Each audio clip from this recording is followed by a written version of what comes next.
영천의 한적한 마을에는 신비로운 전설이 전해지고 있었다. 마을의 가장 높은 곳에 자리 잡은 별빛 고개는 맑고 깨끗한 밤하늘에 수놓인 별들을 가장 가까이서 볼 수 있는 곳이었다. 하지만 별빛 고개는 단순한 자연의 경관 그 이상을 담고 있었다. 오래전 영천에는 별의 여왕이라고 불리는 수수께끼의 존재가 살고 있다고 사람들은 믿었다. 그녀는 하늘의 별을 자유롭게 다루며 별들의 이야기를 인간들에게 속삭여 주곤 했다고 한다. 별빛 고개는 그녀가 가장 아끼는 장소로 그녀가 애정하던 별들을 사람들에게 선물처럼 보여주고 있었다. 여왕의 이야기는 영천에 대대손손 전해졌으며 특별한 밤마다 여왕의 모습을 본 사람들이 있었다고 한다.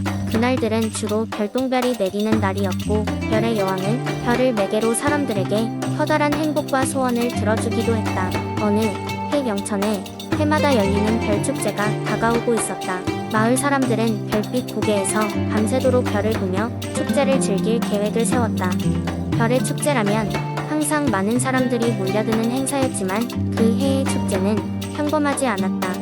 마을에는 별의 쌍둥이라는 두 소녀 연희와 윤희가 있었다.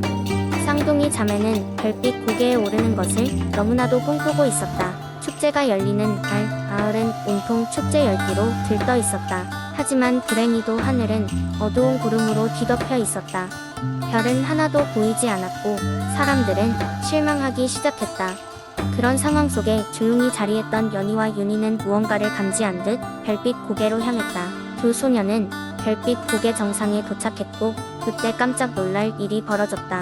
촘촘한 구름 사이로 한 줄기 빛이 내리쬐면서 별의 여왕이 나타난 것이었다. 별의 여왕은 소녀들에게 다가가 부드러운 미소로 말했다. 소녀들아, 날은 특별한 날이란다. 너희들이 진정 마음에서 우러나온 소원을 가지게 된다면 그 소원을 이뤄줄 수 있을 것이다. 연희와 윤희는 짧은 순간 서로를 바라보며 미소를 지었다. 그녀들은 오로지 밤하늘의 별들을 마음껏 볼 수 있게 해달라고 소원을 빌었다. 그러자 별의 여왕은 무언가를 속삭이더니 일순간 하늘에 구름이 걷히고 하늘은 별들로 가득 차기 시작했다.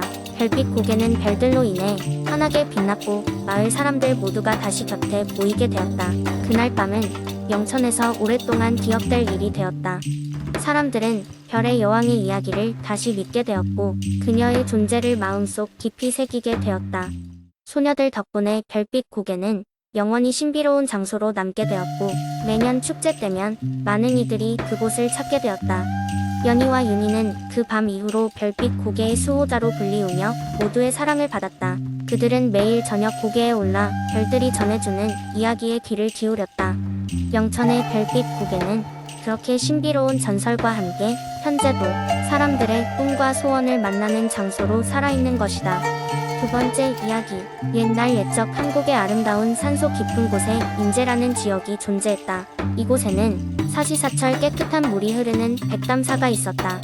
백담사는 자연의 품에 안겨 있어 많은 이들이 찾는 명소였다. 하지만 그곳에는 누구에게도 알려지지 않은 신비로운 비밀이 숨어 있었다.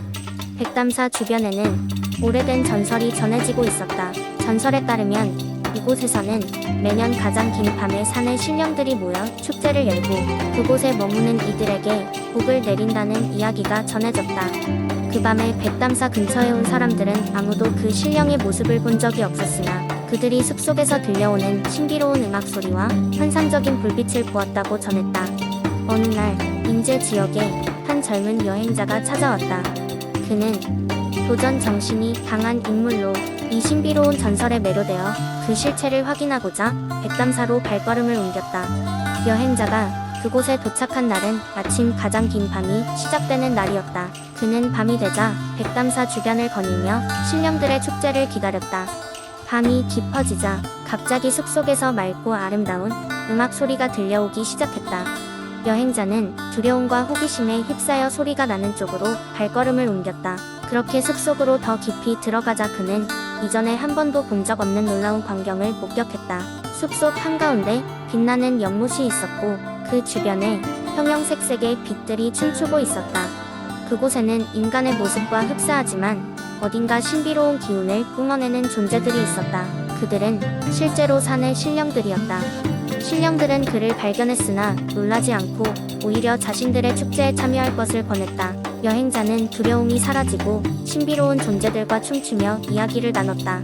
밤이 깊어갈수록 그는 시간이 어떻게 흐르는지조차 잊을 만큼 흐뭇한 시간을 보냈다. 그러다 밤이 깊어짐에 따라 신령들은 여행자에게 고향으로 돌아가 자신이 경험한 것을 전하지 말라며 당부했고, 그에게 작별의 선물로 신비로운 돌을 하나 건넸다. 그 돌은 어떤 일이든 불가능을 가능하게 만드는 힘을 지녔다고 전해졌다. 여행자는 아침이 되자 어제의 일이 마치 꿈 같아서 말할 수도 없었다.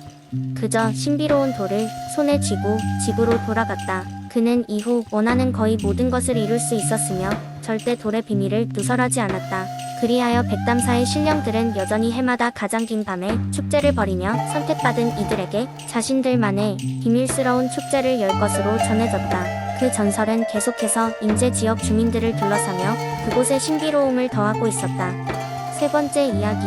아득한 옛날 하늘 높은 마을 태백에 살고 있던 사람들은 제천대성 왕을 섬기며 평화로운 삶을 살고 있었습니다. 이 마을은 사방이 고산으로 둘러싸여 있고 사계절 내내 맑은 공기와 풍부한 자연이 사람들을 감싸주었지요. 그런데 한 해 매서운 바람이 불어닥치고 이듬해부터 마을 온 천지가 눈에 덮여 두더지조차도 마을 밖으로 나가지 못하는 고립된 시기가 시작되었습니다. 특이한 점은 이 눈이 다른 곳에서 오는 눈과 달리 반짝반짝 빛나면서도 차갑지 않고 오히려 따뜻한 기운을 내뿜었습니다. 그래서 사람들은 그것을 눈꽃이라 부르며, 이는 제천대성 왕이 하늘의 은혜로 이 마을 사람들에게 특별히 내려주신 선물이라고 믿었습니다. 그러던 어느 날 마을에는 혼자 사는 노인이 있었습니다. 그는 원래 여행을 좋아하여 세상 곳곳을 다니며 다양한 문화를 배우고 마을 사람들에게 새로운 지식을 전하는 역할을 맡은 이였지요. 하지만 너무 오랫동안 눈꽃에 둘러싸여 나가지 못했기에 그는 슬슬 답답함을 느끼기 시작했습니다. 그는 눈꽃 속에 숨겨진 비밀을 풀기 위해 결심하였습니다. 노인은 지팡이를 짚고 한 발 한 발 걸어 눈꽃의 시작점을 찾아 나서기 시작했습니다. 길고 험난한 여정 끝에 그는 거대한 고목나무를 발견하게 되었는데, 그 나무의 중간에는 커다란 바위가 자리 잡고 있었습니다. 바위에는 오래된 문자가 새겨져 있었고, 그것은 눈꽃의 수호신 오로라에 대한 이야기였습니다. 문자에 따르면 오로라는 세상과 자연의 조화가 깨지면 다시 태어나 눈꽃으로 세상을 덮어 조화를 회복시키려 한다고 기록되어 있었습니다. 따라서 세상의 수도자의 마을에서 당시의 혼란을 바로잡고 자연의 조화를 다시 찾기 위해 마을 사람들은 노인의 지혜와 용기를 지켜보며 발맞추어 나갔습니다. 눈꽃의 비밀과 마을의 조화로 인해 결국 눈꽃은 사라졌고 마을 사람들은 새로운 시작을 맞이하며 제천대성 왕의 축복과 함께 다시금 평화롭고 충만한 생활을 이어갈 수 있었습니다. 이렇게 태백의 사람들은 고요한 자연과의 연결을 통해 조화로운 삶을 살게 되었으며, 그 이후로도 눈꽃의 전설은 대대로 전해져 내려왔습니다. 이제 태백의 사람들은 매년 한 번 어느 한날 눈꽃이 싹틀 때를 기다리며 마을에서 축제를 열고 오로라에게 감사의 인사를 잊지 않습니다. 네 번째 이야기. 옛날 옛적 푸른 동해의 아름다운 해안가에 자리잡은 강릉에는 바다와 마을을 지키는 두 가지 신비로운 존재, 바다의 여신 해미와 바람의 신 솔비가 살고 있었습니다. 해미는 그녀의 은빛 머리카락을 펼쳐 얌전하며 평온한 바다를 만들었고, 솔비는 그의 장엄한 바람을 통해 이 마을에 생명을 불어넣었습니다. 그들의 조화로운 공존 덕분에 강릉은 계절마다 다채로운 자연의 변화를 겪으며 신비로운 땅으로 사람들에게 알려졌습니다. 하지만 이들의 관계는 항상 평화로웠던 것만은 아니었습니다. 어느 해 가을, 솔비는 더욱 강렬한 바람으로 그의 존재를 강하게 드러내고 싶어졌습니다.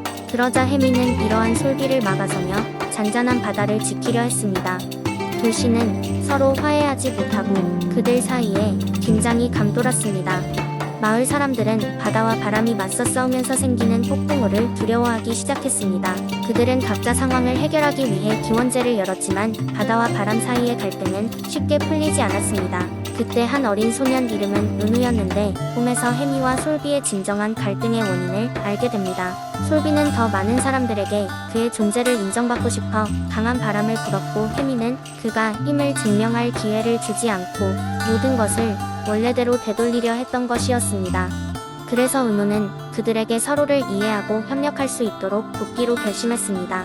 은호는 그 다음 날 마을의 큰 바위산에 올라가 솔비에게 말했습니다. 솔비여, 당신의 바람은 이 마을에 꼭 필요합니다. 하지만 색에 불면 모두가 위험해집니다. 함께 해미와 우리 마을을 지켜주세요. 그는 또한 바다로 가서 해미에게 속삭였습니다. 해미님, 솔비가 자신의 능력을 인정받을 수 있게 도움을 주세요. 그리고 그도 우리를 도울 것입니다. 이 말을 들은 해미와 솔비는 서로의 마음을 이해하고 협동하기로 약속했습니다. 솔비는 더 따뜻하고 부드러운 바람을 불어 사람들과 세상을 연결하고, 해미는 잔잔한 파도로 모두에게 평화를 선사했습니다. 둘은 함께 손을 맞잡고 강릉은 한층 더 아름답고 풍요로운 기후의 축복을 받게 되었습니다. 시간이 지나 강릉의 사람들은 바다와 바람의 이 전설을 통해 자연을 존중하고 이해하는 법을 배웠습니다. 그리고 은우의 지혜로운 중재는 두 신에게도 사람들에게도 큰 가르침이 되어 모두가 함께 조화롭게 살아가는 법을 알게 되었습니다. 강릉은 이렇게 바다와 바람이 함께 노래하는 땅 평화와 조화의 상징이 된 것입니다.